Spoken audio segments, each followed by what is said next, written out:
Bonjour et bienvenue, notre diocèse vous propose une série de vidéos pour nous aider à vivre le carême. Pour chaque dimanche du carême, jusqu'au dimanche de Pâques compris, un fidèle du diocèse, qu'il soit laïque, prêtre, religieuse ou diacre, nous donnera quelques éléments à partir du thème « Revenez à moi de tout votre cœur ».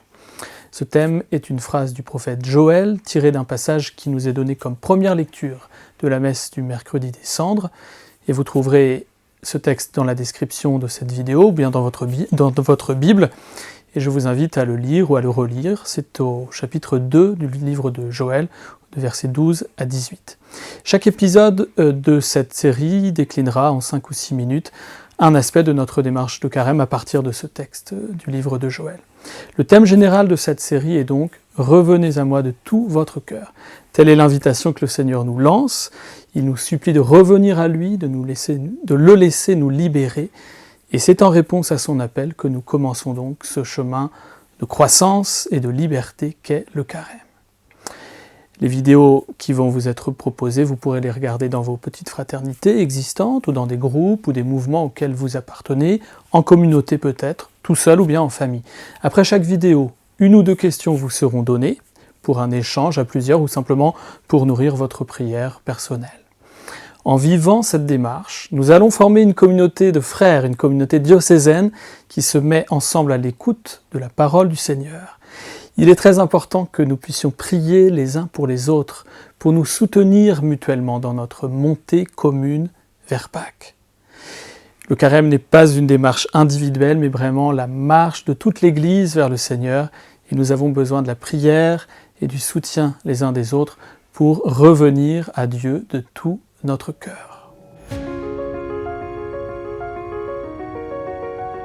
Après cette introduction générale, nous allons maintenant entrer dans le thème de ce premier dimanche de carême. « Revenez à moi dans le jeûne », dit le prophète.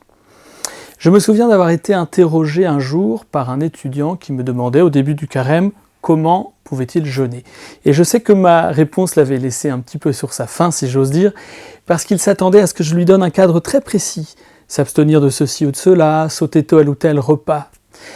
Mais le jeûne des chrétiens ne se présente pas comme cela. Je crois que tout d'abord, il faut comprendre que le jeûne est un exercice.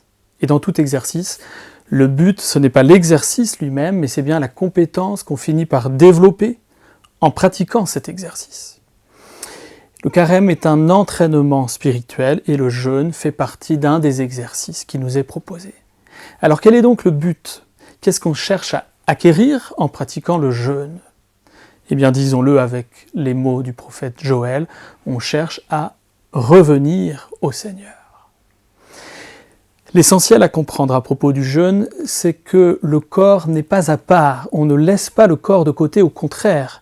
Au moment où il s'agit de progresser spirituellement, de se rapprocher de Dieu, eh bien, on jette le corps dans la bataille, si j'ose dire, et c'est toute notre personne qui va retourner vers le Seigneur.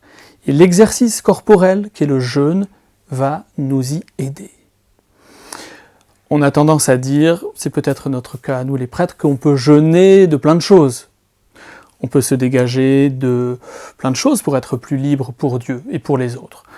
On cite parfois le tabac, l'alcool, les écrans, etc. Et on peut, c'est vrai, jeûner de tout ça. Mais en disant cela, on détourne un petit peu la question. Parce que se dégager des choses superflues, voire des choses mauvaises, bien sûr que c'est une libération qui est bienvenue, et ça a tout à fait sa place dans le carême. Mais ce n'est pas tout à fait du jeûne, parce que le jeûne, ça consiste à se priver d'une des choses qui nous est la plus essentielle, qui est fondamentalement bonne, nécessaire et même vitale pour nous, c'est la nourriture. Et jeûner, il faut le dire, c'est bien ne pas manger. Alors pourquoi donc se priver de ce qui est bon, de ce qui est nécessaire et de ce qui est vital ? Toute la tradition spirituelle nous l'enseigne, il y a des bienfaits du jeûne, et ils sont multiples. Alors je prends quelques éléments, et cette liste n'est pas du tout exhaustive. Le jeûne nous dispose à écouter le Christ. Le jeûne nous ouvre les oreilles à la parole, et alors nous pouvons laisser le Christ venir rassasier une faim plus profonde, la faim et la soif de Dieu. Autre aspect, le jeûne ouvre aussi nos yeux. Il nous permet de voir la situation de tant de nos frères qui sont pauvres, et qui ont faim. Le jeûne, je crois, ouvre aussi nos mains et peut-être même nos porte-monnaies pour le partage avec le plus pauvre. Le jeûne, écrivait le pape Benoît XVI, est d'un grand secours également pour éviter le péché et tout ce qui conduit au péché. Le jeûne nous allège, nous désengorge, nous libère aussi de la tristesse du péché. Autre point, le jeûne abaisse notre orgueil. Il nous donne d'assumer humblement notre vulnérabilité. Il nous pousse à nous en remettre à Dieu, à sa bonté, à sa miséricorde, et il aide chacun à faire le don total de lui-même à Dieu. On pourrait encore beaucoup développer différents aspects pour marquer la valeur spirituelle du jeûne dans le chemin de Carême. Mais avant de terminer, je voudrais vous donner quelques mots pratiques pour nous aider à vivre cette dimension du Carême qui est le jeûne. Premièrement, le jeûne peut être vécu tout seul, mais je crois que c'est plus facile et peut-être plus fécond lorsqu'on le vit à plusieurs. On peut le faire en famille, on peut le faire en communauté, on peut le faire en paroisse, en équipe. Et peut-être qu'on va consacrer le temps dégagé par le jeûne, parce que quand on jeûne, il y a moins de temps à passer à faire les courses, à faire la vaisselle, à faire la cuisine, etc. Ce temps-là, on peut le consacrer à écouter la parole de Dieu ou à partager la parole de Dieu ensemble. Et enfin, à la suite de Jésus, le pape François nous rappelle que le jeûne doit être vécu avec humilité et cohérence. Si on jeûne tout en continuant à être injuste, un peu tricheur, profiteur, arrogant, alors cet exercice ne sert à rien. Pour nous aider à discerner, seul ou à plusieurs, voici 2 questions auxquelles vous pourrez réfléchir ensemble. Premièrement, est-ce que je perçois les bienfaits spirituels du jeûne? Est-ce que j'en ai déjà fait l'expérience moi-même, les bienfaits spirituels du jeûne? Et deuxième question, très concrètement, comment allons-nous vivre le jeûne cette année? Quand? Sous quelle forme? Avec qui? Etc. Revenez à moi de tout votre cœur dans le jeûne, dit le Seigneur. Eh bien, demandons au Seigneur qu'il nous aide à discerner les contours du jeûne qui nous aidera à revenir à lui de tout notre cœur.